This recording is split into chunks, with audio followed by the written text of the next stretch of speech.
What's going on, guys? My name's Theoatrix and welcome to my first ever level 1 to 99 magic guide. This video will take you through everything you need to know to train your magic to level 99 in Old School. I won't focus a lot on magic combat because most of the training methods that I'm going to show in this video don't actually require combat gear at all. At the end of the video, I'll also include some free-to-play methods and then give a big summary of the whole guide at the end. Starting off with how magic works. Increasing your magic level will increase the accuracy of your magic spells, so how often you'll land a hit. Every combat spell in the game has its own max hit. A higher magic level allows you to use higher level spells, but your magic level itself does not change the max hit. Leveling your magic also increases your magic defense. As a player, 70% of your magic defense comes from your magic level, making leveling your magic a very worthy investment, especially on a 1 defense pure. Monsters, on the other hand, their magic level is 100% of their magic defense. And for monsters that have a very low magic level and magic defense bonus, you can still be very accurate against them if you have a negative magic bonus. Wearing magic gear and staves will increase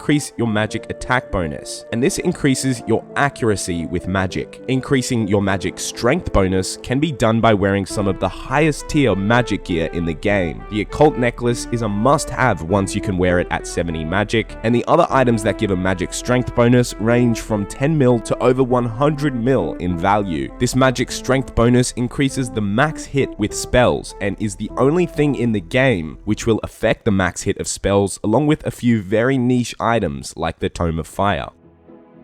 Now I'd like to give an overview of each of the spellbooks in Old School. There are currently 4 spellbooks in the game. The standard spellbook is the one that you have when you make your account, and this spellbook actually has the most number of spells out of any spellbook. Some of the spells have to be unlocked through certain quests and other activities like mini quests, and the spellbook contains a lot of combat spells, as well as a range of enchanting, skilling, and teleportation spells. The Ancient Magic spellbook, and yes, that's how it's spelled, is unlocked after completing Desert Treasure. The spells unlocked are mostly combat spells, with Ice Barrage being arguably the most powerful spell in the game, freezing your opponent for 20 seconds, hitting multiple enemies at a time, and dealing massive amounts of damage. The Ancient spellbook also has a range of teleports, with most of them being inside of the wilderness. The next spellbook is the Lunar spellbook, which you can switch to after completing the Lunar Diplomacy quest. Finishing the Hard Fremennik Diaries and the Dream Mentor quest will allow you to use every single spell on the spellbook, but with just Lunar Diplomacy, you have access to a huge range of spells already. The Lunar spellbook actually has 0 offensive spells, unless Vengeance counts as a combat spell. It mostly focuses on skilling and utility related spells, with some that are great for money and others that are very useful for skills like farming and crafting. The final spellbook, which is a spellbook unique to Old School RuneScape, is the Arceus spellbook. This is unlocked after getting 60% favor in the Arceus house on Zaya.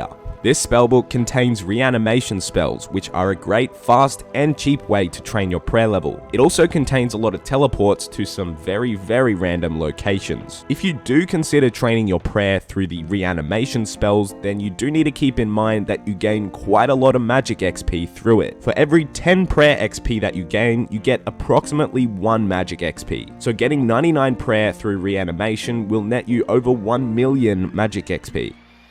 Now for the useful quests related to magic training. First off, completing the Imp Catcher quest will get you straight from level 1 to 8 magic, and the quest literally takes about 10 seconds. The Witch's Potion quest, which is another free-to-play quest, gives 325 magic XP and takes literally a minute as well. There's a huge range of other quests in the game that give magic XP, and the quest that gives the most is Desert Treasure, which gives 20,000 magic XP as a base reward. The Watchtower quest can be done at a very low magic level with a 15,000 magic XP reward. Also, the Horror from the Deep quest also gives access to the God books, and the Book of Darkness is a great cheap offhand magic item.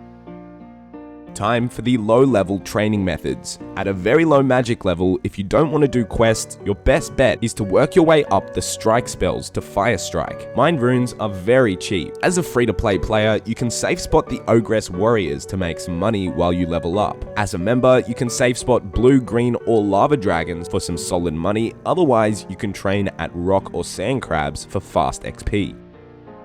At level 19, you unlock the Curse spell, and if you have a negative 65 magic attack bonus, using any spell will splash 100% of the time. You still gain the base magic XP for casting the spell, so with that, you can constantly splash Curse on an enemy to reach XP rates of up to 33k an hour at only level 19. The skeletons just over the Wilderness Ditch work very well for this, and alternatively the Monk of Zamorai or the Lesser Demon in the Wizard's Tower works very well as well.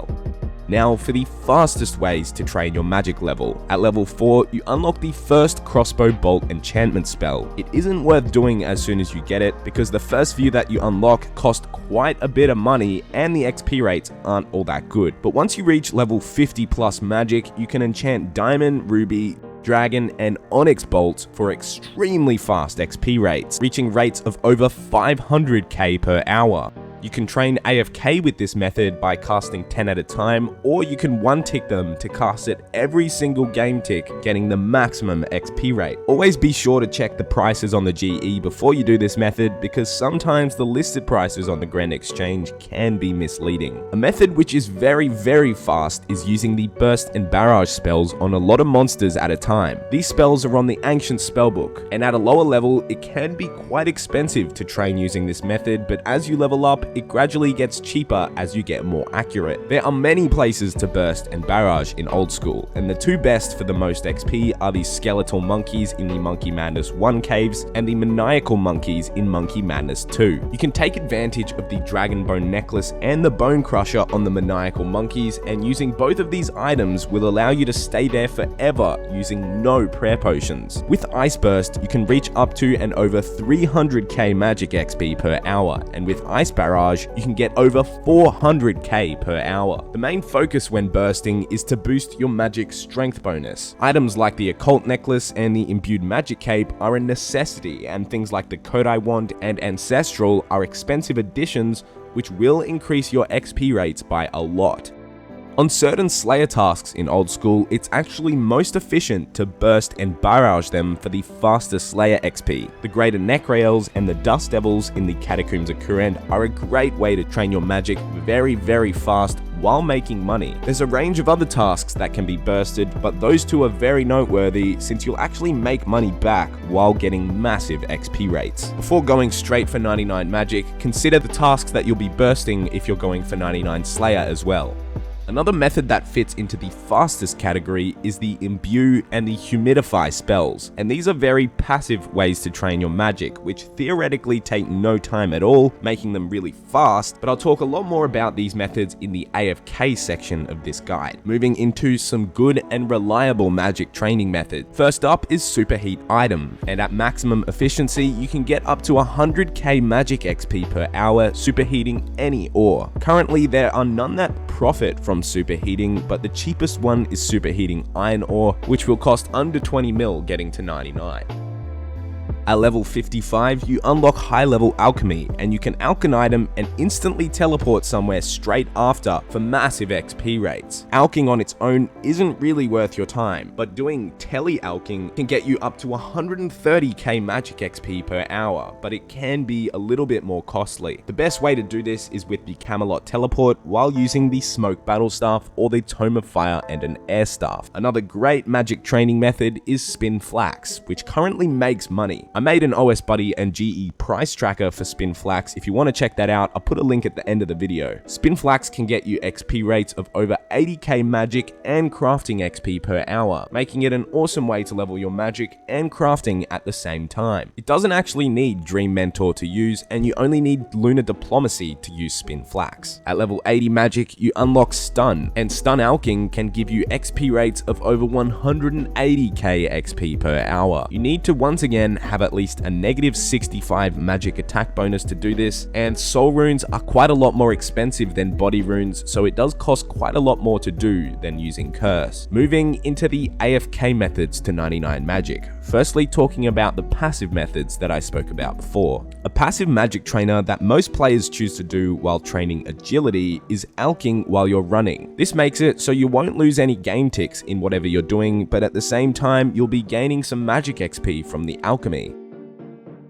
After the Lunar Diplomacy and the Dream Mentor quest, you can cast the Humidify spell with 68 magic. Casting Humidify with a fishbowl in your inventory is a common passive way to train your magic level, since it has a far lower magic requirement than Magic Imbue and can consistently be casted unlike Magic Imbue. A fishbowl full of water in your inventory has the left click option of emptying it, making it a very easy maneuver with only 2 inventory spaces, one being the fishbowl and one being the rune pouch. At level 82 magic, you can use Magic Imbue, and you don't need Dream Mentor for this one, but it is on the Lunar spellbook. Magic Imbue can be casted every 12.6 seconds and gives 86 experience, making it an easy to implement training method, which you can do through pretty much any training method on the go.